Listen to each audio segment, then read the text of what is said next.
आपने पहले जजमेंट पढ़ा है कि नहीं सुप्रीम कोर्ट का? डीके बासु जजमेंट पढ़ा है? नहीं पढ़ा है? नहीं सर। नहीं पढ़ा है ना, तो आप कैसे एसपी रहिएगा जब आप पढ़ा ही नहीं, जजमेंट ही नहीं पढ़ा आपने, सुप्रीम कोर्ट जजमेंट जो 1997 में रिपोर्टेड है। आपने अरनेश कुमार पढ़ा? पढ़ा है सर। अरनेश कुमार पढ़ा है?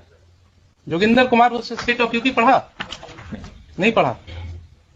आप ऐसा कीजिए, जरा दोनों जजमेंट पढ़ करके आइए मेरे पास। Sir. I am giving you 1 hour time. I take this as an opportunity for you to educate you. No, Mr. Khan.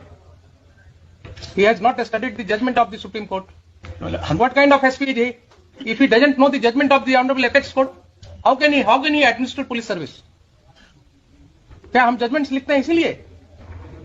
हम इसीलिए जजमेंट्स लिखते हैं कि ये पुलिस ऑफिसर्स कभी पढ़े नहीं। আইনেশ কুমারের জাজমেন্টে কি বলা হয়েছিল, যদি কোনো অপরাধের শাস্তি যদি 7 বছর পর্যন্ত যদি থাকে, তাহলে ওই ব্যক্তিকে গ্রেপ্তার করতে হলে তাকে প্রথমে নোটিশ দিতে হবে।